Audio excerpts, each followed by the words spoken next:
हरिः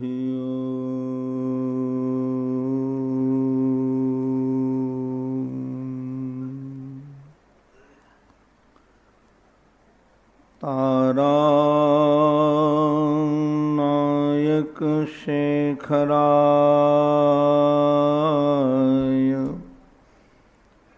जगदाधाराय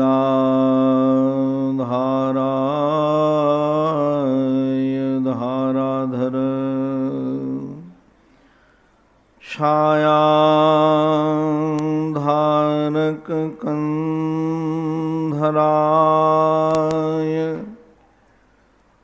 गिरिजासंगैक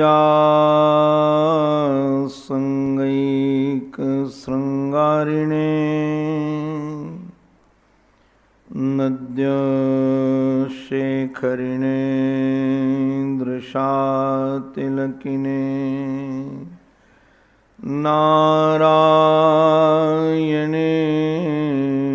नास्त्रिणे नागैः कंकणिने नगेन गृहिणे नाथाय सेयन्नतिः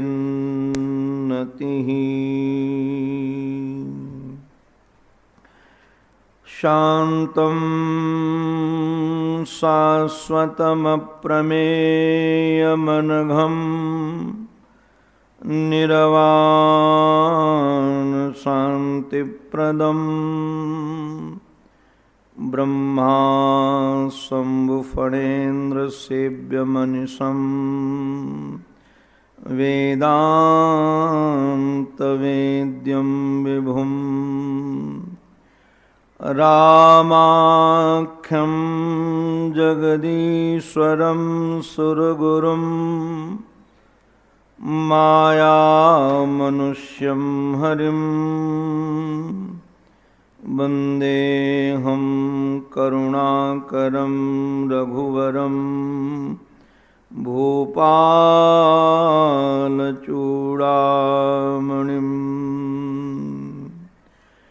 वृन्दावनेश्वर मुकुन्द मनोज्ञवेश बंसी विभूषितकराम्बुजपद्मनेत्र विश्वेशकेशवव्रजोत्सवभक्तिवस्य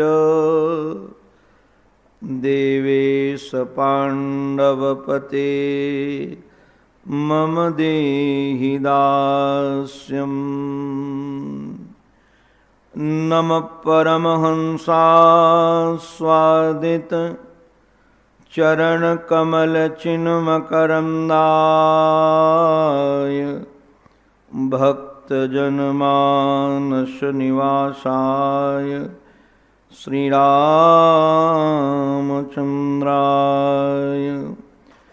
विश्वसर्गविसर्गादि नवलक्षणलक्षितं श्रीकृष्णाख्यं परं धाम जगद्धाम नमामि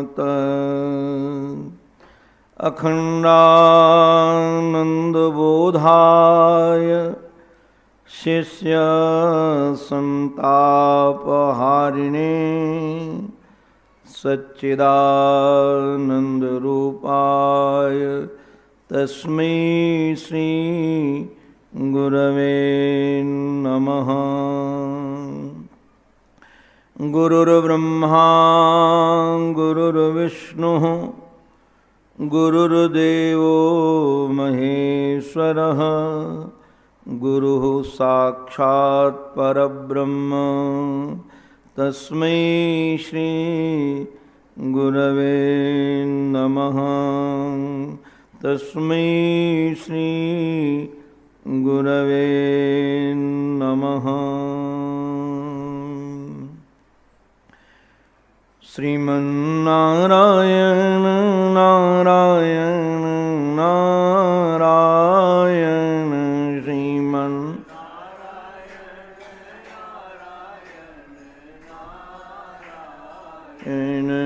श्रीमन्नारायण नारायण नारायण श्री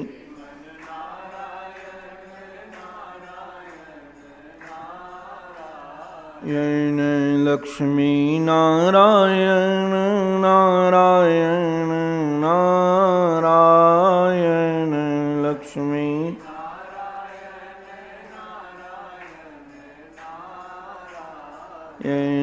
लक्ष्मी नारायण नारायण नारायण लक्ष्मी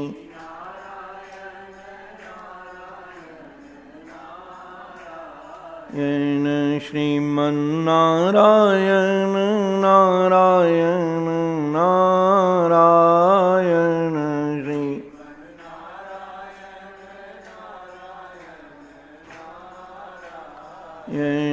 सद्गुरु नारायण नारायण नारायण सद्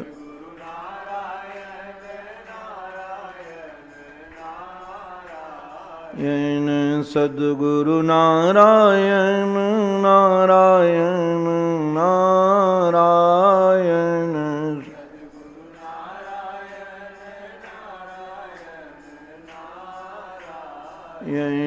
श्रीमन्नारायण नारायण नारायण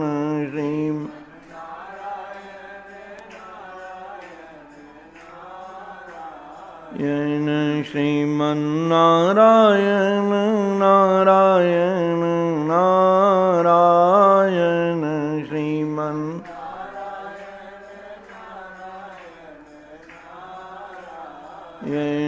राम नारायण नारायण नारायण राम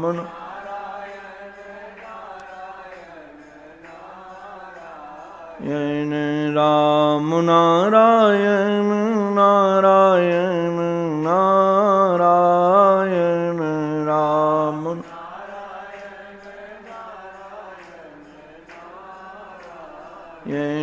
कृष्ण नारायण नारायण नारायण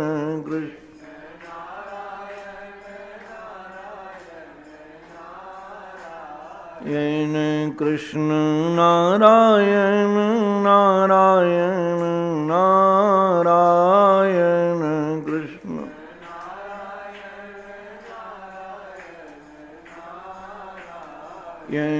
श्रीमन्नारायण नारायण नारायण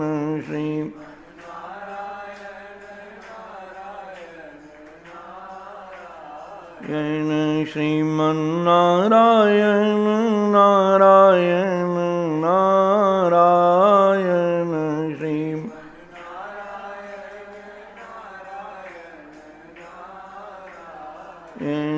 श्रीमन्नारायण नारायण नारायण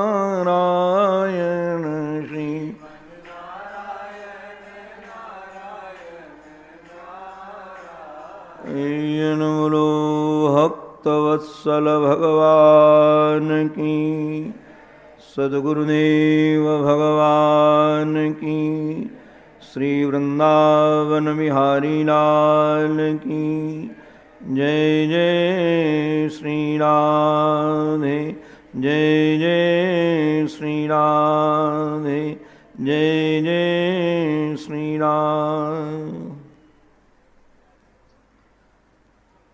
कृपा रूपिणी राधिके श्यामा प्राणाधार, कृपा करो श्री राधिके मेरी ओर निहार। भानु दुलारी राधिके सुन लो मेरी पुकार, दीन पात की श्रवण को कोवन पालनहार, दीन पात की श्रवण को कोवन पालनहार। जीवन धन श्री प्रिया प्रीतम लाल के युगल पावन पवित्र चरणारविंदों में साष्टांग प्रणिपात। परमाराध्य श्री सद्गुरुदेव भगवान के युगल चरणारविंदों में बारंबार वंदन। परमादरणीय पूज्य संत वृंद, पूज्य विद्वत वृंद, भगवान श्री राघवेंद्र सरकार की अनुराग वर्धनी गाथा से अनुराग रखने वाले पूज्य रामायणी जी महाराज, हमारे जीवन धन गोविंद की कथा से अनुराग रखने वाले भक्त वृंद एवं मातृशक्ति, आप सबके रूप में अपने आराध्य की ही अनेकानेक आकृतियों का दीदार करता हुआ आप सबके भी पावन चरणों में मैं बारंबार वंदन करता हूं। चाहे वैष्णव दर्शन हो या शाक्त दर्शन हो या गाढ़पत्य दर्शन हो अथवा द्वैत दर्शन हो, सभी दार्शनिकों का इसमें एक मत है कि परमात्मा हमारे अंतःकरण में विराजमान है, वह परमात्मा हमें मिले। परमात्मा की प्राप्ति अप्राप्त की प्राप्ति नहीं है, परमात्मा की प्राप्ति प्राप्त की ही प्राप्ति है। जो परमात्मा हमें सहज सरल ढंग से सुलभ है, किंतु वह हमारी आंखों का विषय नहीं बन पाता है, हम उसका अनुभव नहीं कर पाते हैं, हम उसका दीदार नहीं कर पाते, तो वह परमात्मा हमारी दृष्टि का विषय बने। इसके लिए आवश्यकता है प्यास की। कभी निश्चित रूप से अंतःकरण में पीड़ा होनी चाहिए कि जाने कितने जन्म बीत गए, ऐसे जन्म समूह सिराने, जन्मों के समुदाय है, एक नहीं हजारों जन्म लाखों जन्म बीत गए, किंतु अभी जिनका दीदार होना चाहिए उनका दीदार हुआ नहीं। हमारे हृदय में भूख उठे, हमारे हृदय में उनको पाने की पीड़ा उठे, उस पीड़ा का नाम आप जिज्ञासा भी रखो तो मुझे कोई इतराज नहीं है, दीदार की इच्छा रखो भी तब भी कोई इतराज नहीं है, होनी चाहिए। परमात्मा की प्राप्ति के साधन शास्त्रों में अलग अलग ढंग से प्रतिपादित किए गए हैं। नौदा भक्ति के रूप में भी परमात्मा की प्राप्ति का ही साधन है वो, अथवा शास्त्र के सम्मत जो वैधि भक्ति है, जिसे साधन भक्ति भी कहा जाता है, उस भक्ति का भी प्रतिपादन है। और जो रागानुगा भक्ति है, उस भक्ति का भी प्रतिपादन है। रागानुगा का अभिप्राय है दूसरे के राग को देखकर हमारे चित्त में भी राग का संचार हो जाए, इसका नाम रागानुगा है, राग का अनुगमन करने वाली। तो निश्चित रूप से यदि किसी प्रेमी का हम चयन नहीं करेंगे तो हमारे अंतःकरण में भी प्रेम का संचार नहीं होगा। हमारे महाराज से एक वाक्य बहुत अच्छा बोलते, मुझे बहुत अच्छा लगता है वो वाक्य यदि हमारी दृष्टि में एक भी महद पुरुष को हम स्वीकार नहीं कर सकते तो कभी हमारे अंतःकरण में महद गुण नहीं आ सकते। हमारी दृष्टि में कोई न कोई महद पुरुष होना चाहिए जिससे हम माने कि ये महद पुरुष है। ऐसे ही हमारा भी कोई न कोई आराध्य का ढंग होना चाहिए, आराधना का क्रम होना चाहिए, साधन का ढंग होना चाहिए, साधन का क्रम होना चाहिए। तो हम किसी न किसी अनुरागी को देख करके, प्रेमी को देख करके अपने हृदय को भी प्रेम रंग में रंग लेते हैं। ब्रजांगनाएं तो प्रेम ध्वजा हैं, प्रेम पताका है, जो प्रेम जगत में सदा सर्वदा उनकी महिमा फहराती रहेगी। आओ हम सब मिलकर के अपने अंतःकरण को कृष्ण अनुराग से रंगने के लिए उस पावन पवित्र भावभूमि में हम प्रस्थान करें जहां हमारे श्री उद्धव जी महाराज गोपांगनाओं से परिथा घिरे हुए हैं।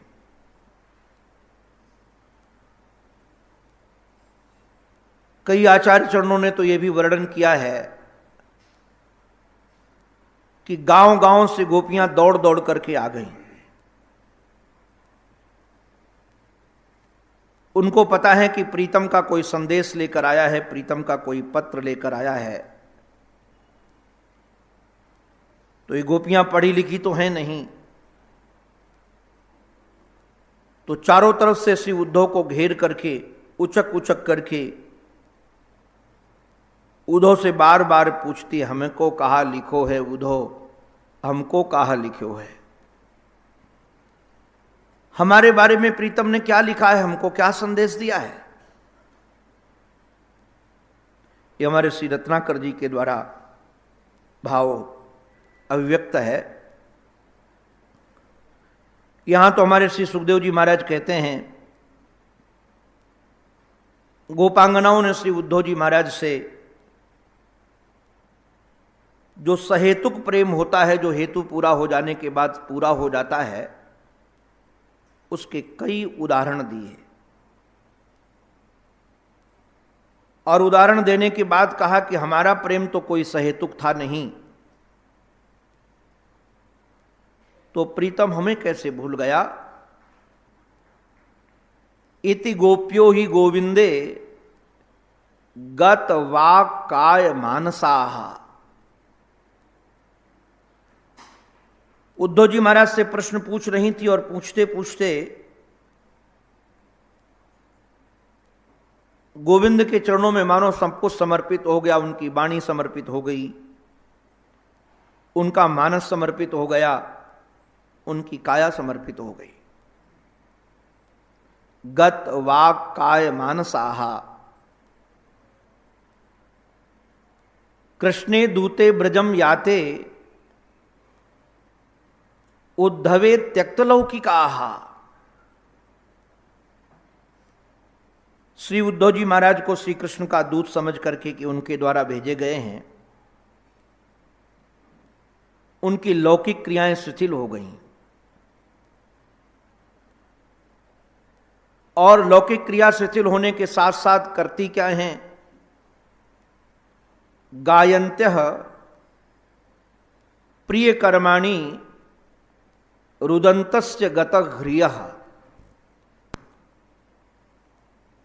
श्री कृष्ण के गीत गा रही हैं वाणी से, और कई गोपियां रो भी रही हैं, अथवा कभी कभी गाने लगती हैं, कभी कभी रोने लगती हैं। अब इन गोपांगनाओं की लज्जा चली गई। गतः ह्रियः। नारायण, मैं निवेदन करूं कि माताओं की जो लज्जा है, ये लज्जा आभूषण है, दूषण नहीं है। लज्जा होनी चाहिए। लज्जा के कारण हम कई चीजें अपने जीवन में संभाल भी पाते हैं, कई दुर्गुणों से हम बच भी जाते हैं। लज्जा का परित्याग कर देना कोई आभूषण नहीं, दूषण ही है। आजकल कई माताएं हमारी समझती हैं कि लज्जा से हमारी उन्नति अवरुद्ध हो जाती है। हमारी बहनों को तो ये बहुत है, हमको बाहर काम करना है, हमको ऐसा करना है। नारायण, ये आभूषण है, इससे उन्नति होती नहीं, उन्नति होती है। किंतु गोपांगनाओं के जीवन में गोपियों ने लज्जा छोड़ी नहीं। ह्रियः गतः, लज्जा अपने आप उनका साथ छोड़कर चली गई। वो लज्जा का परित्याग करना नहीं चाहती थी कि हम लज्जा को छोड़ दें। लज्जा ने ही उनका परित्याग कर दिया। लज्जा विचार करने लगी कि यदि यहां भी रहूंगी तो यहां रह करके अपने जीवन को सफल नहीं करूंगी, यहां उनका त्याग करके सफल होगा हमारा जीवन। और महाराज, लज्जा गई तभी लज्जा जाने के कारण अब सास की परवाह नहीं रही, ससुर की परवाह नहीं रही, पति की परवाह नहीं रही, बच्चों की परवाह नहीं रही, समाज की परवाह नहीं रही कि कोई क्या कहेगा। किसी की इनको परवाह नहीं है। और ये करती क्या है? तस्य संस्मृत्य संस्मृत्य यान कैशोर वालयो। बार बार श्री कृष्ण का स्मरण आता है, श्री कृष्ण की लीलाओं का स्मरण आता है, कैशोर अवस्था की लीला का स्मरण आता है, बाल लीला का स्मरण आता है। और जो जो लीला इनको स्मरण में आती है वो लीला वो गाने लगती है। उन्होंने, हमने तो माताओं को देखा है, हमारी माताएं तो आस कभी होती हैं। अब पता नहीं आप लोग जहां के हैं वहां ये दर्शन आपको हुआ हो या ना हुआ हो, इनका रोना भी स्वर में होता है, गाना भी स्वर में होता है, चलना भी ताल में हो। और कविता तो इतनी बढ़िया करती हैं। हमारा शरीर जहाँ का है वहाँ शादी ब्याह में माताएं जब बाराती भोजन करते हैं तो माताएं गीत गाती हैं, गाली गाती हैं। और वो जब गाली गाना प्रारंभ करती हैं तो पता नहीं कैसी कविता, उसमें महाराज लड़की के सास ससुर भाई सबके नाम आ जाते हैं। पता नहीं कहाँ कैसे, उनकी सब जानकारी भी उनकी होती है कि वो क्या करते हैं, कैसा स्वभाव है, और सब गा देती हैं। अभी हमारी एक बार मध्य प्रदेश में कथा थी, तो रुक्मिणी ब्याह के दिन जब मैं प्रसाद पाने के लिए बैठा संतों के साथ, विद्वानों ब्राह्मणों के साथ, तो वहाँ की पूरे गांव में कथा थी, बिल्कुल ग्रामीण क्षेत्र में। तो सारी मोहल्ले की माताएं वहाँ की भाषा में गाली गाने बैठी। मैं प्रसाद पा रहा था और वो गाली गा रही थी। मैं बड़े गौर से सुन रहा था उनकी गाली, धीरे धीरे कि गा क्या रही हैं। मैं आश्चर्यचकित हुआ कि महाराज कब वो रामलीला से कृष्णलीला में पहुंच जाती हैं, कब कृष्णलीला से रामलीला में पहुंच जाती हैं, उनका स्वर नहीं बदलता है। और यदि सावधानी से सुना न जाए तो ये भी पता नहीं चलेगा कि ये गा क्या रही हैं। उनको तो रस मिलता है गाने का, किंतु सावधानी से सुना जाए तब। बीच बीच में रामलीला की गीत गाने लगे, फिर कृष्णलीला के गीत गाने लगे, और वो गान पूरा होने वाला नहीं था। मैं 1 घंटे तक सुनता रहा। मुझे लगा कि ये माताएं कम से कम हमको 5-6 घंटे 6 घंटे बैठ के सुनती हैं, तो आज मैं भी इनको सुनूं कुछ थोड़ी देर। तो 1 घंटे तक मैं सुनता रहा, बैठे बैठे धीरे धीरे खाता रहा, और उनका स्वर धीमा नहीं हुआ, ताल बदला नहीं उनका, एक स्वर एक ताल में उनके गीत चलते रहे और बीच बीच में नाम आदि भी लेती रही। तो मुझे लगा कि भगवान की विशेष इनको देन है कि अनपढ़ अपठित माताएं भी गीत गा लेती हैं। गीत गा ही नहीं लेती, गीत बना भी लेती हैं। तो महाराज ये कैशोर बालयो हो, किशोर अवस्था की लीला और बाल लीलाओं को, दोनों लीलाओं को गाती हैं। कभी किशोर अवस्था की लीला गाती हैं, कभी बाल लीला गाती हैं। जो जो लीला उनके चित्त में है, जिस पर बहुत उनका अनुराग है, वो गीत गा रही हैं। और जब महाराज गाते गाते एकदम ये खड़ी हो गई और श्री कृष्ण को पुकारने लगी, हे कृष्ण, हे देव, हे दैत, हे भुवनैक बंधो, हे कृष्ण, हे चपल, हे करुणैक सिंधो। श्री कृष्ण को पुकारते पुकारते वह ऐसा लगा कि मथुरा की ओर गमन कर पड़ी सब। उद्धव जी महाराज को लगा कि मथुरा की ओर क्यों जा रही हैं। थोड़ी देर तो उन गोपांगनाओं का अनुगमन किया, पीछे पीछे श्री उद्धव जी महाराज चले और जाकर के देखा क्या कि एक निकुंज में एक स्वर्ण लता सी गोपी मूर्छित पड़ी है। गोपांगनाओं ने परिता चारों तरफ से उस गोपी को घेर लिया। वह गोपी कोई दूसरी नहीं, श्री किशोरी जी हैं, श्री राधा रानी है। श्री किशोरी जी ने गोपांगनाओं को कहा कि अच्छा हुआ कि तुम लोग आ गई, अब हमारे शरीर को यमुना किनारे ले चलो और वहां यमुना की रेत हमारे शरीर में डाल करके तुम सब बैठ करके जीवनधन गोविंद का संकीर्तन करो, उनके नाम का संकीर्तन करो। अब ये शरीर रखने का प्रयोजन समाप्त हो गया है। शरीर इसलिए था कि शरीर से श्री कृष्ण की सेवा हो, ये उनके काम आ सके, किंतु अब इस शरीर से उनकी सेवा होना संभव नहीं है। उनको हमारी सेवा स्वीकार नहीं है। और जब अपने प्रीतम की सेवा के काम का ये शरीर नहीं है तो अब शरीर रहने का प्रयोजन भी नहीं है। हमारे ब्रज में एक गांव में एक बंगाली संत थे। हमारे श्री आदरणीय पुरुषोत्तम धानुका जी के माध्यम से उनका हमको दर्शन मिला। कलकत्ता के थे और आज से 40 साल 50 साल पहले उनकी डॉक्टर थे, फीस थी उनकी 100 रुपया। किंतु सब कुछ छोड़ करके वो गौड़ेश्वर संप्रदाय के संत हुए। गांव में खेत में रहते थे। हमको वो लेकर के गए उनके समीप। संयोग उस समय उन्होंने भोजन त्याग दिया था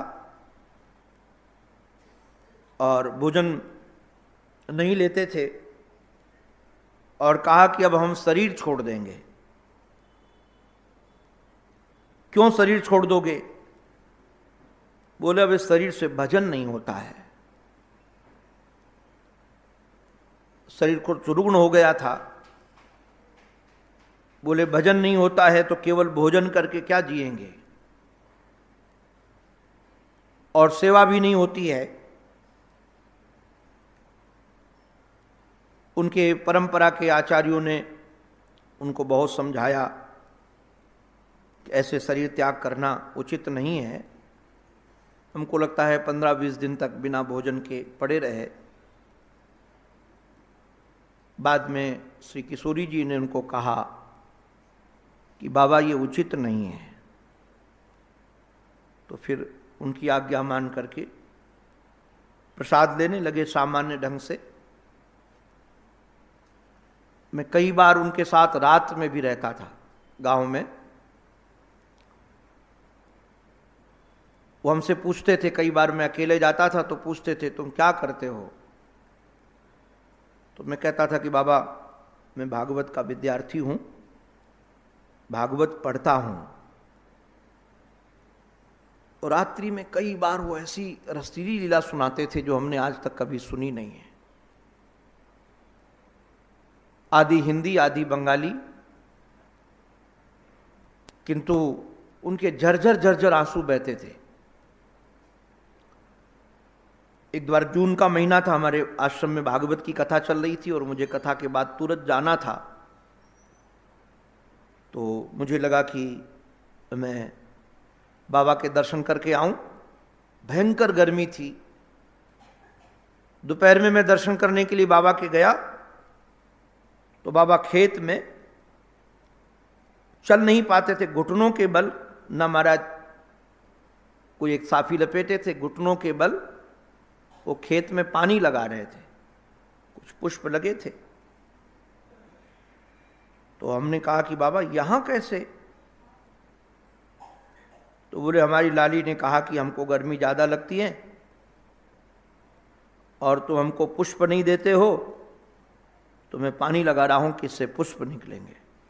फिर मैं गोद में उठा कर, क्योंकि चल नहीं पा रहे थे, उनके स्थान पर लाया। मैं इतना ही निवेदन करना चाहता था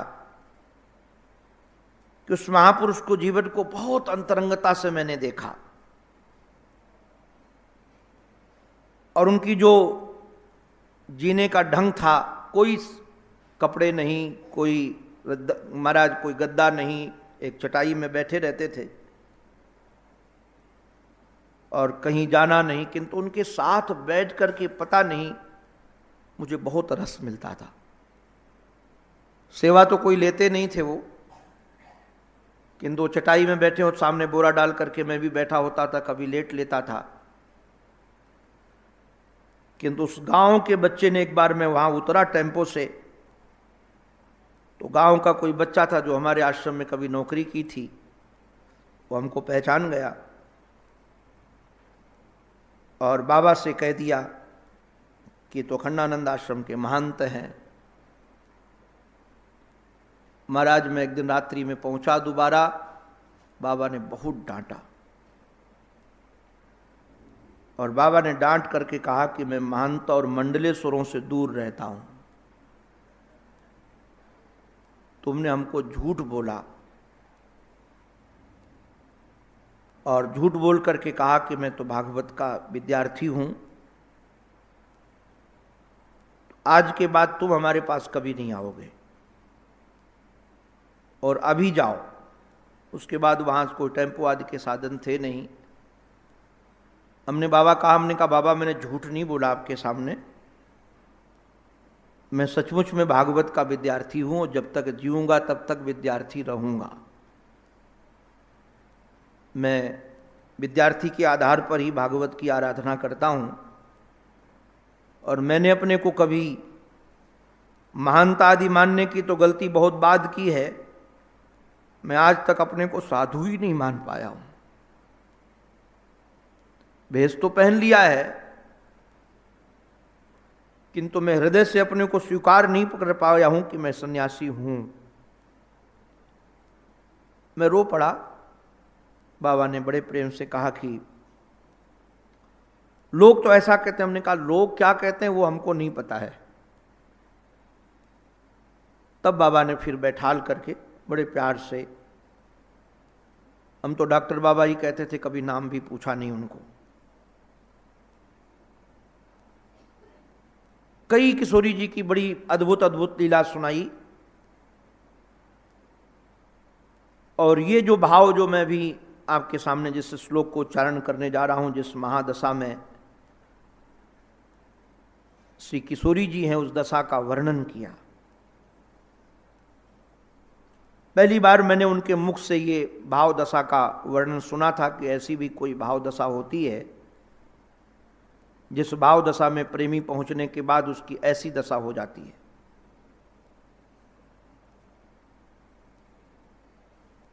उन्होंने बताया कि श्री किशोरी जी ने सखियों को कहा कि परितः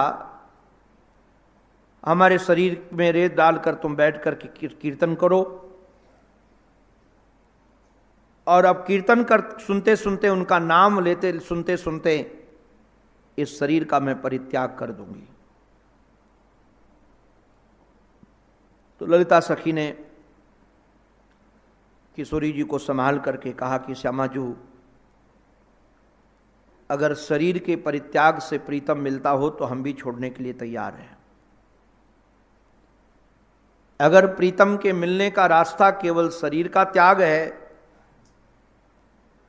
उस पथ पर चलने के लिए मैं भी तैयार हूं। श्यामाजू ने कहा कि सखी, उपरोहतानी ने एक बात कही थी, शायद तुम्हें भी स्मरण में होगी। उसने कहा था, अंते या मति सा गति। मरण के समय जो स्मरण होता है, मरण के समय जो याद आता है, या मरण के समय हमारी चित्तवृत्ति जैसी बन जाती है, जीव की वही गति होती है। तो जब ये शरीर से प्राण निकलने लगेंगे तब मैं चिंतन करूंगी कि शरीर में जो पृथ्वी तत्व है, वह पृथ्वी तत्व जाकर के वहां उस पृथ्वी में मिल जाए जहां श्री कृष्ण चलते हैं, पादप विन्यास करते हैं। तो कम से कम जब वो चलेंगे तो उनके चरणों का स्पर्श करके मैं धन्य हो जाऊंगी। इस शरीर में जो जल तत्व है, मैं प्रार्थना करूंगी विधाता से कि वो जल तत्व उस जल में जाकर के मिल जाए जिस जल में वो स्नान करते हैं। तो यदि वह स्नान करने लगेंगी तो कभी न कभी तो हम भी उनके शरीर का स्पर्श पा लेंगी, उनके अधर का स्पर्श पा लेंगी, उनके वक्षस्थल का स्पर्श पा लेंगी, उनके भुजाओं का स्पर्श पा लेंगी। इस शरीर में जो अग्नि तत्व है, मैं प्रार्थना करूंगी कि वो अग्नि तत्व जाकर उस दर्पण में मिल जाए जिस दर्पण में हमारा प्रीतम अपना मुखचंद्र निहारता है। यदि वो खड़े होकर अपना श्रृंगार करेंगे, अपना मुखचंद्र देखेंगे, तो मैं भी उनको निहार लिया करूंगी, क्योंकि दर्पण के सामने, आईने के सामने तो जरूर वो आएंगे ही आएंगे। वायु तत्व जाकर के वहां मिल जाए जहां वो विश्राम करते हैं, तो कोई ना कोई हमारी सखी व्यजन करेगी, पंखा करेगी, तो मैं भी उनके शरीर का स्पर्श कर सकूंगी। और इसमें जो आकाश तत्व है वह उस जगह जाकर मिल जाए जहां वो अवकाश प्राप्त करते हैं, विश्राम करते हैं।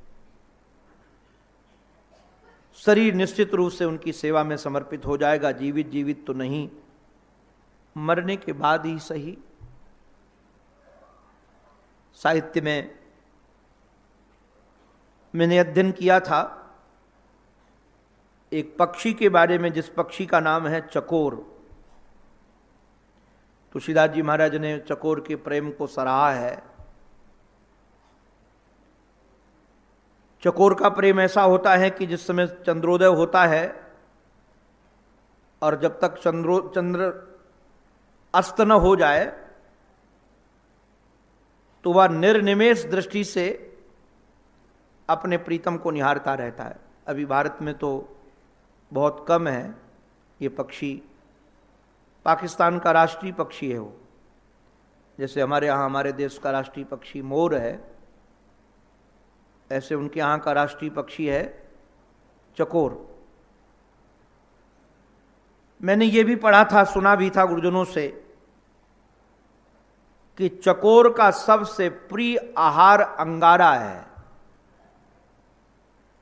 अंगारा उसके सामने यदि डाल दो तो इतने आतुरता के साथ उस अंगारे को खाता है, आप देखकर आश्चर्यचकित रह जाएंगे। मैंने कभी चकोर पक्षी का दर्शन भी नहीं किया था, केवल पढ़ा पढ़ा था। नेपाल में एक जगह, हमारी गांव में, नेपाल के बिल्कुल हमारी कथा थी। कुछ स्वास्थ्य ढीला हुआ तो एक डॉक्टर के पास दिखाने के लिए गए, तो डॉक्टर के आंगन में एक पक्षी घूम रहा था जो कभी मैंने देखा नहीं था। मैंने पूछा, ये पक्षी कौन सा है? तो कहा, महाराज ये चकोर है, वो हमारी पत्नी ने पाल रखा है।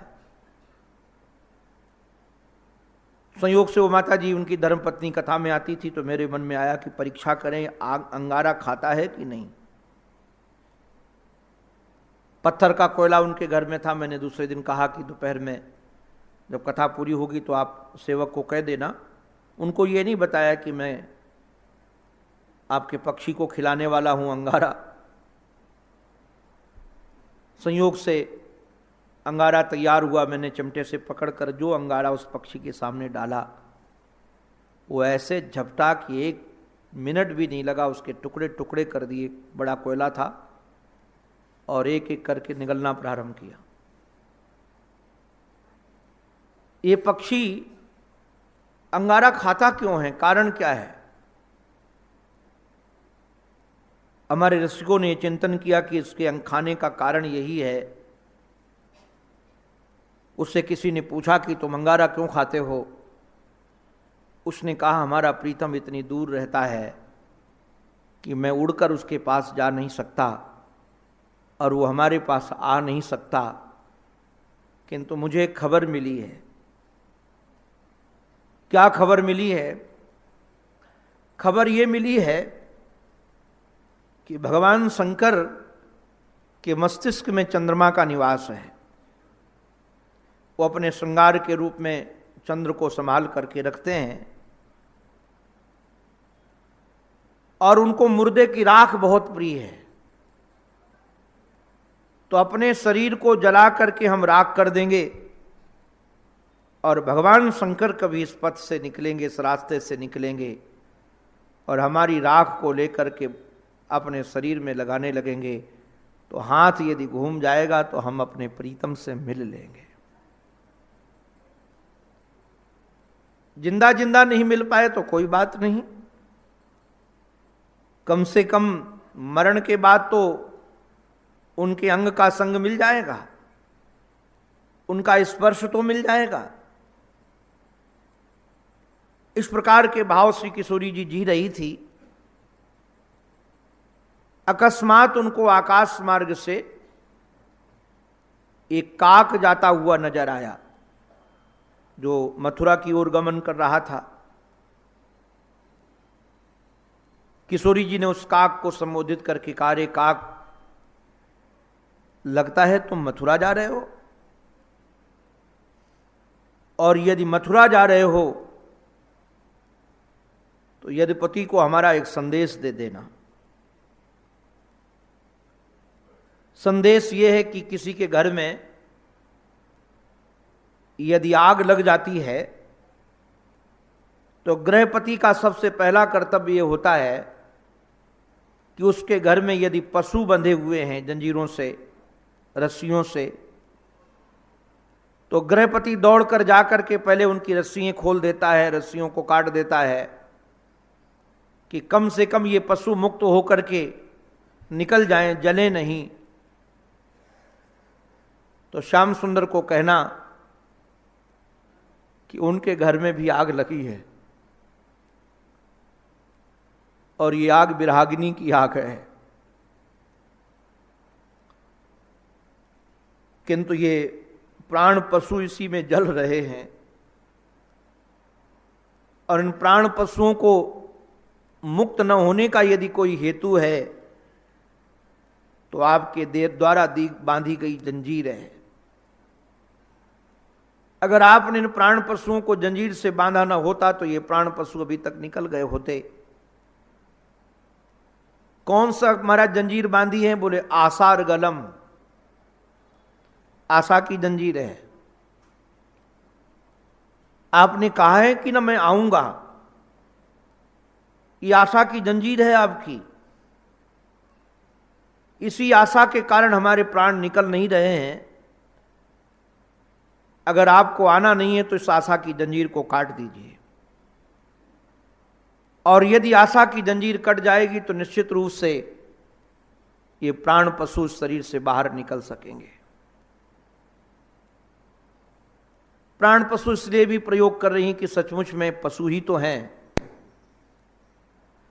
अगर ये प्राण पशु न होते तो प्रीतम के वियोग में ये शरीर में रहते ही क्यों? ये पशुओं को ही पता नहीं होता है कि हमारा प्रीतम हमसे दूर चला गया है, तो लगता है ये पशु के समान ही है। ये आशा की जंजीर कट जाए। कई आचार्यचरण ये भी मानते हैं कि श्री श्यामाजू प्रेम की महादशा में विराजमान है। ये प्रेम की जो दशाएं हैं, प्रेम का जो प्राकट्य होता है, पहले प्रेम में आता है स्नेह, स्नेह बाद में मान बनता है, यही प्रणय बनता है, यही राग बनता है, यही बाद में अनुराग बनता है, यही बाद में भाव बनता है, यही महाभाव बनता है, और महाभाव के बाद रूढ़ भाव और अधिरूढ़ भाव बनता है, और बाद में मदनाख्य भाव में जाकर इस भाव की परिसमाप्ति होती है। ये 10 प्रकार के भावों का वर्णन है। स्नेह भाव कौन सा है, किसका नाम स्नेह है, अभी तो पता नहीं। हम लोग स्नेह भाव में ही पहुंच नहीं पाए हैं। हमारे लिए मान और प्रणय रागानुराग भाव महाभाव की बात तो बहुत दूर है। शायद यहां कोई मान भाव प्रणय भाव के बैठे हों तो मैं तो वंदन करता हूं। इसमें जो स्नेह भाव है, प्रथम स्नेह भाव में क्या होता है, यदि स्नेह भाव में हम विराजमान हैं तो हमको भगवान की कथा रुचेगी, उनकी चर्चा रुचेगी, और उस चर्चा के अलावा कुछ दूसरा हमको रुचेगा नहीं। उनकी सेवा रुचेगी। और नारायण में निवेदन करूं, स्नेह के 2 विभाग हैं। स्नेह के 2 विभाग, एक तो घृत स्नेह है और दूसरा मधुस्नेह है। घृत स्नेह में ये होता है मैं उनका हूं। जब ये भाव आपके चित्त में आने लगे कि मैं श्री कृष्ण का हूं, मेरे ऊपर मेरे प्यारे को छोड़कर किसी का अधिकार नहीं है, मैं यदि किसी का हूं तो मैं अपने आराध्य का हूं। ये जो भाव अपने चित्त में आने लगे, अभी नारायण अपने चित्त में पता नहीं क्या क्या आता है कि मेरे ऊपर इसका उत्तराधिकार है, इसका उत्तराधिकार है, इसकी जिम्मेदारी है, इसकी जिम्मेदारी है। हमने तो अपने ऊपर जाने कितने संसारी लोगों की जिम्मेदारी ओढ़ रखी है। हमारे रसिक लोग कहते हैं पता नहीं किसका अधिकार है शरीर पर। पत्नी कहती है मेरा है, बेटा कहता है मेरा है, अग्नि कहती है मेरा है। वो भी प्रतीक्षा कर रही कब मरे तो इसको हम अपना भोग्य बनाएं। संसार के लोग, माता पिता कहते हैं ये मेरी संतान है, मैं उनका हूं, मैं उनका हूं, मैं उनका हूं। कितने कितने लोगों का हूं कुछ पता ही नहीं है। अगर ये मैं उनका हूं, मैं उनका हूं इस भाव से चित्त भरा हुआ है तो जान जाना कि अभी परमात्मा पथ का पथिक ही नहीं हूं। अभी स्नेह भाव में भी हमारा चित्त पहुंचा नहीं है। ये भागो भक्ति, भंजनम भक्ति। भागो भक्ति का अभिप्राय यह है कि जब बंटवारा करना हो ना, ध्यान रखना, तो बंटवारा करते हैं तो संपत्ति में भाई ये बेटे का भाग है, ये बेटी का भाग है, ऋषिकेश वाला मकान बेटे को देंगे और बंबई वाला मकान बेटी को देंगे। ये जो महाराज भाव आते हैं ना, ये बंटवारा का भाव, तो हमारे चित्त में आए कि हमारे ऊपर यदि किसी का अधिकार है तो केवल हमारे आराध्य का अधिकार है, मैं उनका हूं। जब भी कभी आए कि मैं किसका हूं, हमारे परमादरणीय पूज्य श्री मामा जी महाराज, श्रीमन नारायण भक्तमाली जी महाराज एक बात बहुत अच्छी कहते, वो कहते मैं किसी भक्त के घर में जाता हूं तो मैं पूछता हूं कि घर के मालिक कहां हैं, घर के मालिक कहां हैं, मैं उनसे मिलना चाहता हूं। तो बोले जो संसारी लोग होते हैं, वो जो घर का बड़ा बूढ़ा होता है उसको कह देते ये मालिक है। तो बाबा जी कहते मैं कहता हूं ये मालिक वालिक नहीं है तो नौकर का भी नौकर नहीं है। तो हमारे मालिक का घर कहाँ है, मालिक का कमरा कहाँ है, कहाँ मालिक रहते हैं? तो जो वैष्णव जन होते हैं, जिन्होंने सत्संग किया है, जिनको पता है कि इस घर का मालिक, मेरा मालिक यदि कोई है तो हमारा ईश्वर है, तो जाकर अपने इष्ट का दर्शन कराते हैं ठाकुर द्वार में। कहा कि ये घर के मालिक है, घर के मालिक हम नहीं, घर के मालिक ये हैं। मुझे बहुत अच्छा लगा कि सचमुच में हम अपने को सबका मालिक बना रखे हैं कि घर के मालिक हम हैं, संपत्ति के मालिक हम हैं। अभी नारायण, जब तक हमारे चित्त में ये भाव नहीं आया है कि मैं उनका हूं, अभी तो स्नेह भाव में ही हमारा भाव नहीं पहुंचा है। साधो सावधान। मैं थोड़ा फकड़ी बात बोल रहा हूं, कोई नाराज मत होना। जो लोग बैंक के ब्याज पर अपना जीवन व्यतीत करने की आशा रखते हैं, जो लोग अपने पेंशन से अपनी जीविका चलाने की आशा रखते हैं, या अमुक जगह से हमको पैसा मिलेगा, अमुक व्यक्ति देगा, अगर ये भी आशा रखते हैं तो आप बुरा मत मानिएगा, ऐसे भक्त से भगवान मिलने में बहुत देरी लगेगी। हमारे महाराज जी तो कहते थे ऐसे लोगों को भगवान मिलेंगे ही नहीं। आपको लगेगा क्यों, क्योंकि भगवान पर इनका आश्रय नहीं है। हम तो बैंक के ब्याज पर आश्रय में जीते हैं कि बैंक ब्याज देगा, उससे हम खाएंगे, उससे हम जिएंगे। पेंशन आएगी और महाराज एक कई अभिमान भी बहुत हो जाता है, मैं तो किसी से कुछ लेता नहीं हूं। अरे बाबा, भगवत आश्रय हमारे जीवन में चाहिए। हमने कभी किसी से सुना था, मुझे बहुत अच्छा लगता है, मैं जीता हूं उसको कई बार। यहां वशिष्ठ गुफा है, कई लोगों ने दर्शन किया होगा। वशिष्ठ गुफा में हमारे शहंशाह राम तीर्थ रहते थे, बहुत वर्षों तक उनका निवास रहा। पुरानी बात है, कोई दिल्ली का उनका भक्त उनके पास में आया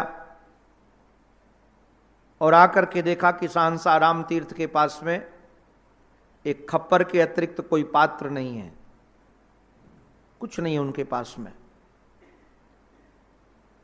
न कुछ बनाने की सामग्री है, न कुछ खाने की सामग्री है। वो भक्त ने पूछ दिया कि आपकी भोजन की व्यवस्था कौन करता है? तो महाराज जी के मुख से निकल गया, गंगा मैया करती है। तो कहा कि वो गंगा मैया हमारी भी व्यवस्था करेंगे? कहा अवश्य करेंगी, केवल हमारी मां नहीं, तुम्हारी भी मां है, जगत मां है, वो सबकी व्यवस्था करेंगी, जो हमारी करती तुम्हारी भी करेंगी। वो सज्जन कहा कि देखते हैं कि हमको भी खिलाती हैं कि नहीं। वो सज्जन सुबह से शाम तक बैठे रहे, न स्वामी जी को भोजन आया, न वो सज्जन को भोजन आया, दोनों भूखे। सत्संग रात्रि में स्वामी जी से कहा कि महाराज आप तो कहते थे कि गंगा जी खिलाएंगी, यहाँ तो कुछ खाने को मिला नहीं, अब चूहे और कूद रहे। नींद रात में और नहीं आएगी। तो कहा चलो गंगा मैया का पानी पी करके सोते हैं दोनों। फिर जब वो किनारे गए तो बोले सच सच बता सेठ, तेरे पास कुछ माल तो नहीं है?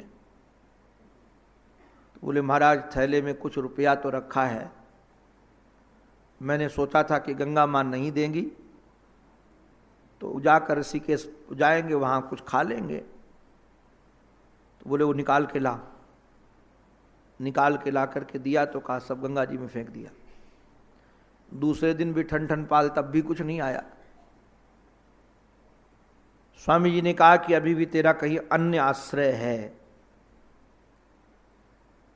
तो कहा महाराज जी एक सोने की जंजीर पड़ी है गले में, हमको लगा कि स्वामी जी ने ये तो पैसा भले फिकवा दिया है किंतु जंजीर तो है, इससे तो दिल्ली पहुंच जाऊंगा और खा भी सकूंगा कुछ। बोले वो भी निकाल, और वो भी गंगा जी में फेंक दिया। कुछ ही घंटे बीते थे, एक देवी श्वेत वस्त्र पहने हुए सामने आई और दोनों महापुरुषों को बैठालकर प्रसाद पवाया। आश्रय हमारा कहां है? आश्रय यदि हम रुपये को बनाकर बैठेंगे, बच्चों को बनाकर बैठेंगे, बैंक को बना करके बैठेंगे तो आप बुरा मत मानिएगा, आप जीवन भले बिता लो किंतु भगवान की नजदीकी आपको कहां मिलेगी। अभी जब तक पूर्ण आश्रय नहीं होता है तब तक अनुभूतियां होती भी नहीं है। हमारे ऊपर तो संतों की ऐसी कृपा रही, मैं कई बार उस कृपा का अनुशीलन करता हूं तो हृदय भर आता है। मुझे कभी किसी संत ने एक पाई पैसा कभी दिया नहीं, किसी भी संत ने। मैं सेवा खूब किया, मैंने आज तक किसी से कभी कुछ मांगा भी नहीं। अब तो मांगने का सवाल ही नहीं उठता है। किंतु मैं कई बार देखता, हमारे गुरुजी तो आश्चर्य लगता था मुझे, भागवत की मैं कथा करता था और जो कभी किसी से कुछ नहीं मांगते थे, मैं कथा करके जाता था तो कहते दक्षिणा कितनी मिली निकालो। तो मैं जैसे दक्षिणा देता था कहते ऊपर से कितना आया है तुम्हारे पास, भक्तों ने कितना दिया है, वो भी ले लेते थे, पाई पैसा नहीं। मैं कई बार बुरा भी लगता था कि कभी जरूरत पड़े हमको और हमारे पास पाई पैसा नहीं है।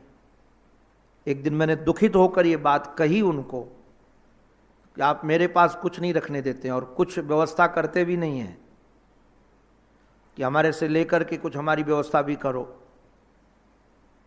तो महाराज जी ने बड़े भाव में आकर के कहा कि जिस दिन तुम पैसा रखने लगोगे उस दिन न तुम इष्ट के रहोगे न गुरु के रहोगे, किसी और के हो जाओगे। भरोसा हमारा अन्य का हुआ, हम गए काम से। तो मैं घृतस्नेह की चर्चा कर रहा था कि प्रथम भाव ये आए, मैं उनका हूं और वो हमारा पूरा ध्यान रखेंगे। मैं उनका हूं। मुझे कई बार तुलसीदास जी महाराज का वो दुआ में गुनगुनाता रहता हूं, तुलसी विलंब न कीजिए, तुलसी विलंब न कीजिए, भजिए राम सुजान। हमारे श्री राघव सुजान हैं, संसार तो अनजान है जी, वो न तो हमारे प्यार को जानता है, वो तो दिखावे के लिख संसार और क्या समझेगा। और हमारे श्री ठाकुर सुजान हैं, बाबा हमारे कहते तुलसी विलंब न कीजिए, भजिए राम सुजान, जगत मजूरी देत है, क्यों राखे भगवान। आप कभी विचार करना कि आपके घर में कोई सेवक हो और ईमानदारी से सेवा करता हो तो पगार से ज्यादा देने का मन होता है कि नहीं। और हमारी माताओं का तो हमको पता है, अगर सेठ लोग पैसा उनका पगार न बढ़ाएं तो ये अपने खर्चे से चोरी से देती रहती हैं नौकर को। और ये एहसान नहीं करती उन नौकरों पर कि चोरी से दे रही तो एहसान कर रही हैं ये जानती हैं कि नहीं देंगे तो ये खिसक जाएगा, तो बर्तन अपने को धोने पड़ेंगे, ये बाबू तो धोएगा नहीं आकर के। तो महाराज चतुरता से किसी न किसी ढंग से सेवक का सब ध्यान रखते हैं, रखना भी चाहिए। तो क्या हमारे राघवेंद्र सरकार आपसे ज्यादा कंजूस हैं कि अपने सेवक का ध्यान नहीं रखेंगे? वह जरूर रखेंगे, इसलिए वो कि मैं उनका हूं। और मैं आप तो क्या कहूं आपको, मैं दोनों हाथ उठा करके आपके सामने एक बात कह देना चाहता हूं, अगर हो सके तो स्वीकार कर लेना, एक बार उनके हो जाओ, एक बार उनके हो जाओ। महाराज ऐसे रखेंगे जिम बालक राखे महतारी। हम तो सच में जैसी व्यवस्था में रहते हैं, हमारे माँ बाप हमको नहीं रख सकते थे। यहां भूख बाद में लगती है, भोजन पहले आता है, और रोग बाद में आता है, दवा पहले आती है। अब इससे ज्यादा और व्यवस्था क्या हो सकती है? ठंड बाद में लगती है, कपड़े पहले आते हैं। प्यास बाद में लगती है, पानी कोई लेकर पहले खड़ा होता है। ये भाव आए, स्नेह की पहली दशा है ये। हमारी श्री किशोरी जी तो 10वें स्थिति पर हैं। पहली स्थिति आए ये घृत स्नेह की, कि मैं उनका हूं, केवल उनका हूं, मेरे अतिरिक्त, मेरे ऊपर उनके अतिरिक्त अब किसी का अधिकार नहीं है, उनका अधिकार है। और यह स्थिति जब आपकी बनने लगी कि मैं उनका हूं, ये घृत स्नेह है, और बाद में इससे ऊपर बढ़ेंगे तो होगा मधुस्नेह। मधुस्नेह में क्या स्थिति होती है? मधुस्नेह में अब लगने लगता है कि वे मेरे हैं, पहले हम उनके हैं, अब वो मेरे हैं। ये मदीयता का भाव आता है कि मेरे हैं वो, मैं उनका हूं, वो मेरे हैं। और जब श्री किशोरी जी को यही लगता है कि श्याम सुंदर मेरे हैं, और नारायण जब ये और घनी भाव होता है, तो जहां मेरेपन का भाव होता है, वहां पर उसी के प्रति मान होता है। अगर वो मन के अनुकूल व्यापार न करें या अपना ध्यान न रखें, तो फिर मान होता है। हमारे पूज्य महाराज जी ने सुनाया कि श्री भाई श्री जी के साथ में थे रतनगढ़ में, कुछ ग्रंथ का लेखन चल रहा था, तो वो भाई श्री की धर्मपत्नी माता जी भाई श्री से किसी बात पर नाराज थी, किसी बात पर नाराज थी। तो उनकी बेटी से महाराज जी ने पूछा, भाई श्री की बेटी से, कि माँ नाराज क्यों है, आज क्यों रूठी है, बात नहीं कर रही है? तो उन्होंने कहा कि पिताजी के कारण रूठी है। क्या गलती हो गई इनसे, क्यों रूठी है? तो बोले समय से भोजन नहीं करते हैं, समय से सोते नहीं हैं। अब ये जो रूठना है ना, ये जो मान है, ये अपने लिए नहीं है। अगर समय से भोजन नहीं करेंगे तो रोगी बन जाएंगे, समय से सोएंगे नहीं तो ठीक नहीं होगा स्वास्थ्य के लिए। तो ये जो मान है ना, ये धीरे धीरे एक मधुस्नेह ही जाकर के मान के रूप में परिणित हो जाता है। अगर वो भोजन नहीं करेंगे तो हमको भी मतलब नहीं है कोई। ऐसा नहीं कि बोल दिया कि हमको मतलब नहीं है तो मतलब नहीं है। ये मान का जब भाव आता है, तब ये निश्चित रूप होता है कि व्यक्ति के चित्त में लगता है कि इन पर मेरा अधिकार है। और सचमुच में नारायण, रूठा तो उसी से जाता है जिससे आशा हो कि ये मना लेगा। और जहां आशा ही नहीं हो मनाने की तो उससे रूठना क्या, उससे तो व्यर्थ हो जाएगा रूठना। और महाराज धीरे धीरे ये मान प्रणय का रूप धारण करता है और फिर राग का रूप धारण करता है। राग का अभिप्राय रंजनम रागा तो है ही। यहां राग जब होता है ना तो राग में महाराज 10 लक्षण शरीर में 8 पहले फिर 2 बाद में। हमारे जीवन में राग है कि नहीं,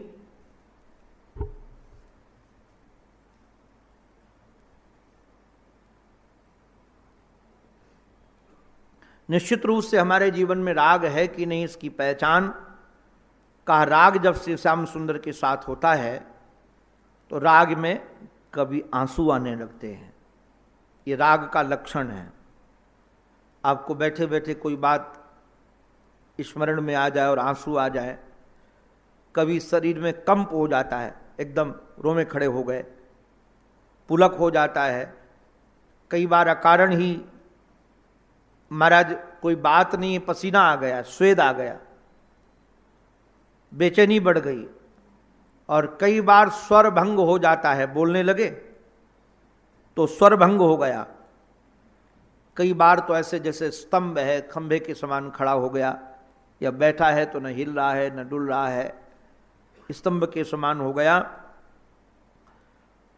और बाद में तो ऐसा लगता है ये प्रलय का भाव आता है। इस प्रकार से महाराज जब ये राग आता है, राग के बाद इसको महाराज अनुराग है, राग का अनुगमन करने वाला। हमारे महर्षि तो कहते हैं कि राग के इस भाव को की अधिकारिणी श्री किशोरी जी हैं। देखो ध्यान रखना, यशोदा मैया हैं, श्री किशोरी जी हैं। यशोदा कोई दूसरी नहीं बन सकती है, यशोदा यशोदा ही रहेंगी। हाँ, कोई अनुराग कर सकता है, यशोदा जैसे भावों को जी सकता है, किंतु यशोदा नहीं जी बन सकता है। ऐसे कोई भी, आजकल तो बड़ी विडंबना है, और क्या कहा जाए लोगों को। एक हमारे शायद इंजीनियर थे या कोई बड़े पद पर थे अपने लखनऊ के, उन्होंने वो कहा हम राधा हैं, पुलिस में थे, हे भगवान, और डीआईजी थे, और एक कई और भी हैं बंबई में, वो भी राधा हैं। ये राधा बनना कोई सामान्य खेल है? ये 5 भौतिक शरीर वाले राधा बन जाएंगे? राधा के भाव के समीप पहुंचना भी कोई प्राणी का सामान्य खेल नहीं है। राधा जिस भाव में विराजमान है, नारायण आपको क्या कहे, राधा बनना तो बहुत दूर की बात है। हमारे हृदय में सामान्य गोपी का भी भाव आ जाए, वो भी किसी कृपा का ही खेल होगा। और जिसके चित्त में गोपी भाव आगा, वो अपने को दिखाता नहीं घूमेगा कि मैं गोपी भाव में स्थापित हूं। महाराज हम देखते हैं कई भाव जब उदित होने लगते हैं साधकों के जीवन में तो छुपाते हैं, उनको छपाना पसंद नहीं है। तो कोई भी राधा बनना किसी के बस का नहीं, राधा राधा ही है। राधा तो साक्षात राग स्वरूपा ही हैं। वो जैसे राग स्वरूप का अभिप्राय यह है कि रग रग में राग है, वो राग की ही साक्षात प्रतिमूर्ति हैं। यशोदा मां की ही साक्षात प्रतिमूर्ति हैं। उनका कोई अभिनय नहीं किया जा सकता, उनके रूप में कोई पहुंच नहीं सकता है। मुझे तो कई बार ये अपराध भी लगता है, ये जो इस ढंग के भावोत्पन्न करते हैं वो अपने ही अपराधी हैं। दूसरों के अपराधी की तो बात छोड़ दीजिए, अपने ही अपराध के रूप में जी रहे हो। क्योंकि इन भावों का कभी आप अनुशीलन कीजिएगा। मैं तो कहता हूं यदि प्रेम को भी किसी को समझना हो तो उद्धव संदेश पढ़ लीजिएगा। छोटा सा ग्रंथ है गीता प्रश का, मैंने तो बहुत सारे ग्रंथ, कम से कम 200-250 ग्रंथ लोगों को लेकर बांटे हैं। छोटा सा ग्रंथ है। मैं सच कहता हूं, मैं यहां कथा कर रहा हूं इसलिए नहीं, मेरा तो निसंकोच में कई बार बोलता हूँ, गीता प्रेस का सनातन समाज चिर ऋणी रहेगा। जब तक हिंदू संस्कृति रहेगी तब तक इस प्रेस के लोग ऋणी रहेंगे इन महापुरुषों के। निष्पक्ष बात, कोई संप्रदायवाद नहीं है। यहां संप्रदायवाद से प्रभावित होकर के ग्रंथ प्रकाशित नहीं किया जाता, या अर्थ कोई ऐसा हो। मैं उस ग्रंथ को कितनी बार पढ़ चुका हूं, संदेश को कितनी बार, अभी भी मैं रोज पढ़ता हूं थोड़ा थोड़ा। आज मैं उन भावों का अनुशीलन कर रहा था, अद्भुत अद्भुत वैलक्षण का प्रयोग किया गया उस ग्रंथ में ही इन भावों का। तो मैं निवेदन कर रहा था कि इस प्रकार से आपके जीवन में राग का दर्शन करेंगे, अनुराग आएगा, और अनुराग के बाद नारायण भाव आएगा। और भाव की स्थिति में जब आप बैठेंगे तो धीरे धीरे फिर आपके जीवन में महाभाव का महाराज प्रकाश होगा। महाभाव में भी एक रूढ़ एक अतिरूढ़, और जो अतिरूढ़ भाव है उस अतिरूढ़ भाव में भी दो भाव हैं, एक मोदन भाव है, एक मादन भाव है। मोदन भाव और एक मादन भाव। और इसमें भी जो महाराज मादन भाव है, ये भाव की सर्वोत्कृष्ट दशा मादन भाव।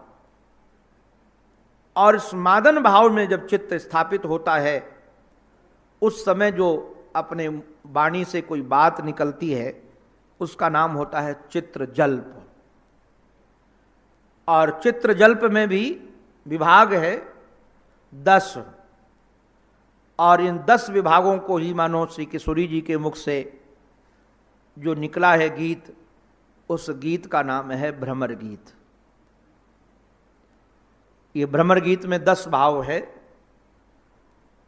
और महाराज इस किस स्थिति में आप जरा इसका चिंतन कीजिए। काचिन मधुकरम दृष्ट्वा ध्यायंतीम कृष्ण संगमम प्रिय प्रस्थापितम दूतम। काचिन, काचिन का अभिप्राय यहां अर्थ किया गया है श्री किशोरी जी का सुखम आसमंतात। सुख की जो पराकाष्ठा है श्री कृष्ण, आनंद की पराकाष्ठा जो है श्री कृष्ण, उनके चिंतन में जो सतत लीन है वो काचिन है।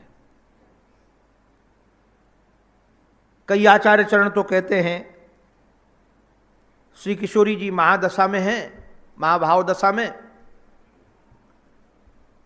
और उस समय यह हुआ कि श्री कृष्ण उनके समीप ही है। और श्री कृष्ण समीप हैं, किंतु किसी बात से श्री कृष्ण से श्री किशोरी जी नाराज हो गई, मान कर लिया। महाराज बड़ा विलक्षण, कभी आप ब्रज के, अब तो वो पुरानी परंपराएं जा रही हैं, कभी कभी इन भावों का दर्शन रासलीला में रसिक जन कराते थे। मैं कभी लीला देख रहा था वृंदावन में कुछ वर्ष पहले, संयोग से उस लीला का उद्घाटन करने के लिए मुझे बुलाया था। मैं तो अभी जा नहीं पाता हूँ, ऐसे जला समय नहीं मिलता, सेवा के कारण भी और चिंतन के कारण भी। संयोग से होली में लीला हो रही थी, तो उस दिन होली लीला का ही दर्शन कराया। और जब होली लीला का दर्शन कराया तो श्री श्याम सुंदर श्री किशोरी जी से पूछते हैं कि फागुन का महीना आ गया है और श्यामाजू अगर आपकी आज्ञा हो तो मैं होली खेल लूं। किशोरी जी ने कहा कि हमारी आज्ञा है, आप होली खूब खेलें, किंतु एक बात ध्यान रखें, चाहे कोई भी गोपी आपके ऊपर रंग लगाए कोई बात नहीं, आपको पिचकारी से रंग डाले कोई बात नहीं, किंतु आप किसी गोपी को नहीं लगाओगे। आपका हाथ किसी गोपी के कपोल पर नहीं जाना चाहिए। श्याम सुंदर ने कहा कि जो आज्ञा, होली प्रारंभ हुई। श्री किशोरी जी भी थी, किंतु श्याम सुंदर ने एक सखी के कपोल में गुलाल रगड़ दिया। अब जो गुलाल रगड़ा तो श्री श्यामा जी कुपित हो गई और मुंह फेर करके बैठ गए कि अब हम ये होली का दर्शन भी नहीं करेंगी। और श्याम सुंदर मनाने लगे। महाराज इतना मनाया उन्होंने, वो किशोरी जी भी बामा बन करके कभी इधर मुड़ जाएं, कभी उधर मुड़ जाएं। मनाने में तो हमारे श्री कृष्ण बहुत चतुर हैं, चतुर शिखामणि हैं, उनको क्या कहा जाए। बड़े अलग अलग विधि से मनाया, कान पकड़ा, हाथ जोड़ा, सब कुछ जो जो विधियां हो सकती हैं मनाने की। भागवत में तो लिखा है कि जब प्रेयसी नाराज हो जाए तो कैसे मनाना चाहिए, वो मैं सुनाऊंगा नहीं। चतुर्थ स्कंद में पुरंजनोपाख्यान में, पुरंजनोपाख्यान में कि पुरंजन पुरंजनी को कैसे मनाता है। तो हमारा सारी विधियां कर करके हार गए। फिर बाद में श्याम सुंदर चले गए और एक सखा को भेजा। वो सखा आकर के प्रार्थना करता है कि श्यामाजू आप मान जाओ और ये संदेश आपके गली के गुलाम ने भेजा है। आपका गुलाम नहीं, आपके गली के गुलाम ने। तो वहाँ ब्रजवासी लोग एक जय जयकार बुलाते हैं, श्यामाजू के गली के गुलाम की जय, गली के गुलाम की जय। तो कहा कि आपके गली के गुलाम ने संदेश भेजा है। श्री किशोरी जी और उठ गई कि कोई मनाने के लिए प्रेयसी को कोई सेवक भेजता है, ये कौन सा तरीका है। फिर श्याम सुंदर स्वयं आते हैं, फिर मनाते हैं, फिर किशोरी जी मान जाती हैं, फिर होली होती है। तो ये तो प्रत्यक्ष लीला है, किंतु प्रेमी के चित्त में अप्रत्यक्ष लीला भी चलती रहती है। वियोग में कई दशाएं हैं, कल मैं उसका निरूपण करूंगा। कई बार संयोग में वियोग हो जाता है, कई बार वियोग में भी संयोग हो जाता है। प्रेम की बड़ी विलक्षणता है। कई बार अपने पास प्रीतम है और प्रीतम होने के बाद भी ऐसा लगता है कि प्रीतम हमें छोड़कर चले गए। राधा सुधा निधि में बड़ी मधुर एक संकेत है। श्याम सुंदर निकुंज में विराजमान है और निकुंज में विराजमान अकस्मात एक भ्रमर घुस गया और वो निकुंज से भ्रमर निकले ही नहीं। सखियां बार बार उस भ्रमर को हटाना चाहें, किंतु वो भ्रमर किशोरी जी के कभी मुख में बैठ जाए, कभी उनके हाथ में बैठ जाए, कभी चरणों में बैठ जाए। किशोरी जी बार बार परेशान हैं, सखियां बार बार निकाल रही हैं। बाद में एक चतुर सखी ने अपने उत्तरी का सहारा लेकर के और उस भ्रमर को निकुंज के बाहर किया और बड़ी खुश होकर के आकर के बोली, श्यामाजू, स्वामिनी जू, मधुसूदन गया। भ्रमर गया और श्री किशोरी जी ने जो सुना कि मधुसूदन गया तो उनको वियोग हो गया। वो रोने लगी कि हाय श्याम सुंदर, तुम हमें छोड़कर कहाँ चले गए, तुम्हारे बगैर तो हमारा जीवन ही नहीं है। श्याम सुंदर जब उनके महाराज हाथ रखते हैं तो उनको लगता है कि 5-5 फण वाला ये सर्प हमको स्पर्श करता है, किंतु काटता क्यों नहीं है, हमारा प्राण क्यों नहीं निकल रहे हैं। श्याम सुंदर बार बार कहते हैं, श्यामाजू मैं तुम्हारे सन्मुख हूं, तुम्हें छोड़ करके मैं गया नहीं हूं, तुम मेरी ओर एक बार निहारो। किंतु वो निहार नहीं रही हैं, बस वियोग में आलाप कर रही हैं। किंतु चतुर सखी समझ गई कि श्रवण के कारण ही इनको वियोग हुआ है, तो श्रवण के कारण ही इनको संयोग होगा। तो वह सखी आकर के बोलती है, स्वामिनी जू, मधुसूदन आ गए। जो कहा मधुसूदन आ गए तो आंख खोला तो श्याम सुंदर सम्मुख ही थे। ये संयोग में वियोग और वियोग में संयोग, जो 10वें स्कंद का 90वां अध्याय, अंतिम अध्याय, उसमें पटरानियों को है। आप पढ़िएगा, उसमें पटरानियां कैसे कैसे कि संयोग में उनको वियोग होता है, वियोग में भी संयोग हो जाता है। तो काचिन मधुकरम दृष्ट्वा ध्यायंतीम कृष्ण संगमम, ये ध्यायंतीम कृष्ण संगमम, ये सखी माननी जी, श्री श्यामाजू, स्वामिनी जू ध्यान में ये चिंतन में थी कि श्री कृष्ण मेरे समीप हैं और श्री कृष्ण के साथ हमारा समागम हो रहा है, बातचीत हो रही है, और मैं उनसे मान करके बैठी हूं, उनके मनाने पर भी मैं मान नहीं रही हूं।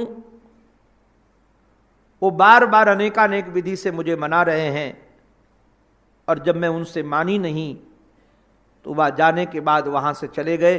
और जाने के बाद प्रिय प्रस्थापितम दूतम, अपने प्रिय ने दूत को भेजा है, या कल्पना करके वेद मब्रवीत, जान करके, विद ज्ञाने जान करके बोलना प्रारंभ करती हैं। और जो बोलना प्रारंभ करती है नारायण, उसी का नाम है भ्रमर गीत। भ्रमर गीत का जो 10 श्लोक है, इसमें चित्रजल्प की भाव दशा का इसमें वर्णन है 10 प्रकार की। तो पहला भाव इसमें प्रज्जल्प के रूप में है, और प्रज्जल्प का जो भाव होता है, असूयेस्यामिद युजाम, यो महाराज उसमें 3 बातें होती हैं।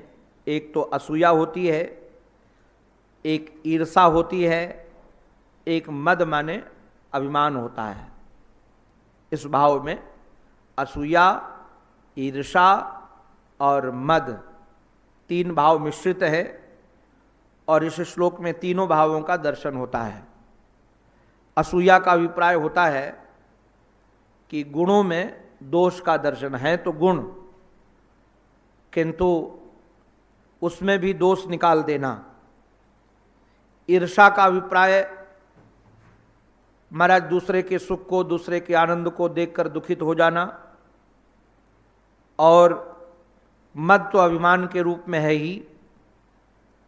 तो श्री माननी जी कहती हैं, मधुप कितब बंधो माश प्रशांघ्रिम सपत्न्याः कुछ बिलुलित माला कुंकुमस्मश्रुभिर्नः बहतु मधुपतिस्तन माननी नाम प्रसादम यदु सदस्य विडम्यम यस्य दूतस्त्वमी दृक्। मधुप कितब बंधो, मधुप का अभिप्राय तो भवरा है, किंतु मधुपान्तिति मधुपः, जो शराब पिए, मधु का पान करे, मधु माने शराब भी है, क्योंकि जहाँ शराब मिलती है वहाँ लिखा रहता है मधुशाला। तो यहाँ मधुप का अभिप्राय, ऐ शराबी तू तो कितव बंधु है, कपटी का मित्र है। कपटी का अभिप्राय, कितव शब्द का अर्थ कपटी ही है। कितव को सीधे साधे शब्दों में प्रयोग किया जाए तो जैसे आप हमको कभी मिल जाओ रास्ते में और आप कहो कि महाराज आप कहाँ रहते हो, तो मैं कहूँ वृंदावन में, तो कहा कभी आना हो तो अपना एड्रेस दे दो। तो मैंने देखा कि आपकी जेब में पेन है, तो हमने कहा पेन देना, मैं लिख देता हूँ। आपने पेन दिया और आपके कागज में मैंने लिख करके आपको ही दे दिया, किंतु पेन अपनी जेब में रख लिया।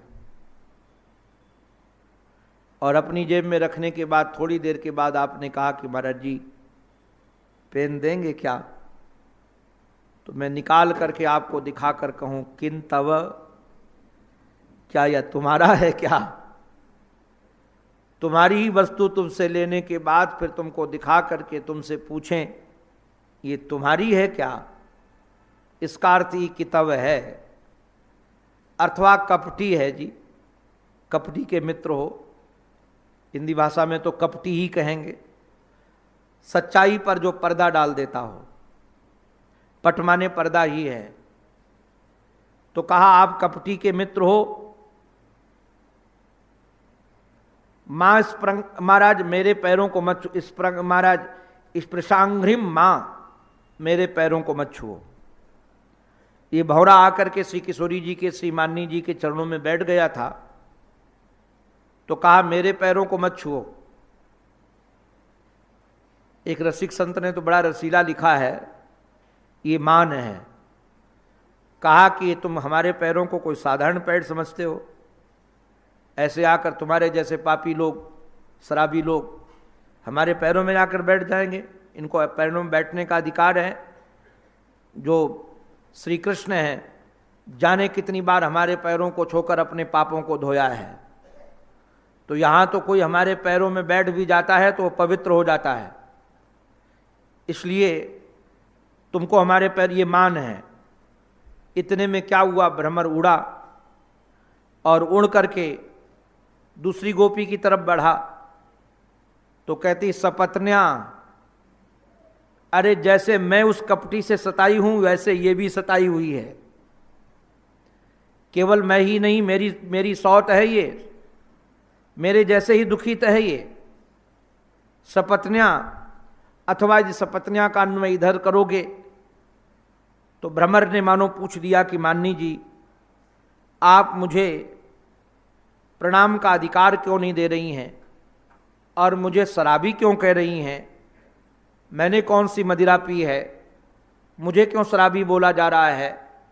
उन्होंने कहा कि यदि शराबी न होते तो ऐसी वेशभूषा में तुम नहीं आते, ऐसे स्थिति में तुम नहीं आते। ये तुम्हारा मस्तिष्क देखकर पता है कि तुमको नशे में हो तुम। मेरी कौन सी ऐसी वेशभूषा है जो तुम कह रही हो कि ऐसी वेशभूषा में नहीं आते? बोले सपत्न्या कुछ बिलुलित माला। बात यह है कि जो हमारी सौतें हैं ना मथुरा में, वो अपने वक्षस्थल में लगाती हैं कुमकुम, केसर। और वो कपटी जो हमसे कहता था कि इस दुनिया में तुम्हारे अतिरिक्त मेरा कोई नहीं है, वही हमको छोड़ करके अब उन माननियों के साथ मिल रहा है। और इसका प्रमाण पत्र तुम हो, क्योंकि तुम्हारे मुख में, तुम्हारी मूछों में जो केसर लगा हुआ है, ये केसर कश्मीर से तो आए नहीं हो तुम, कि कश्मीर से आए हो तो केसर लगा के आए हो। ये केसर तुमको मिला कहाँ से? मैं जानती हूँ। हमारी माननियों के साथ, हमारी सौतों के साथ वो मथुरा में मिलते हैं, और उनके वक्षस्थल में लगा हुआ कुमकुम जब अति महाराज आलिंगन में होते हैं श्याम सुंदर, तो वो अंगराग कुमकुम उनकी माला में लग जाता है। और तुम उनके सखा हो, जब उस माला में तुम बैठते हो तो तुम्हारे मूछों में लग गया है। अच्छा, तुम उनकी करतूत बताने आए हो कि वहाँ क्या करते हैं? याद रखो, ये जाकर के प्रसाद जो तुम यहाँ बांटने आए हो कुमकुम का, केसर का, ये प्रसाद उन्हीं माननियों को बांटो जिनका है। मुझे नहीं चाहिए। बहत मधुपतिस्तन माननी नाम प्रसादम। ये मधुपति की माननियों का प्रसाद, उन्हीं को जो महाराज मान्या बार बार उन्हीं के हाथ जोड़े खड़े रहते हैं, मनाते रहते हैं उनको। ये जाकर प्रसाद जो तुम ढो करके लाए हो, ये यहाँ नहीं काम आएगा, वहीं बांटो। और एक बात और कह दूं, तुम्हारे जैसा मित्र जिसको मिलेगा उसकी विडंबना होगी। क्यों भाई? मित्र का परम कर्तव्य होता है कि मित्र के दुर्गुणों को छुपाए और सद्गुणों को प्रकाशित करे। सेवक का भी ये कर्तव्य होता है कि अपने स्वामी के दुर्गुणों को छुपा करके सद्गुणों को प्रकाशित करे।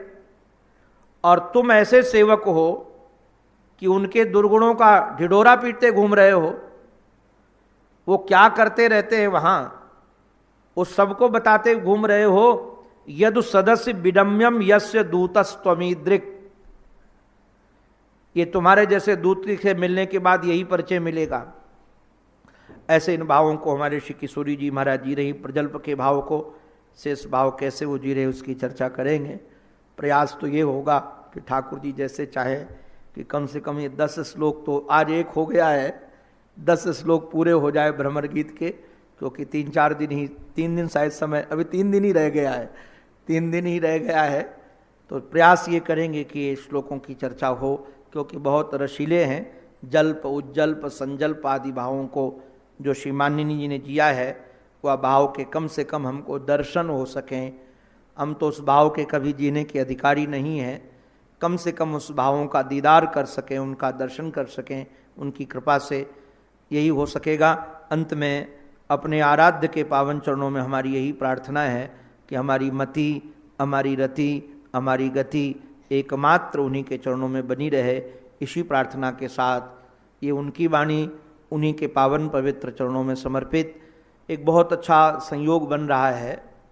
ये हर साल होता है यहाँ, और सचमुच में ब्राह्मण, क्षत्रिय, वैश्य को यज्ञोपवीत पहनना चाहिए, और गायत्री का भी जब करना चाहिए। इसमें भक्ति का कहीं अवरोध होता नहीं है, निष्काम कर्म का भी अवरोध नहीं होता।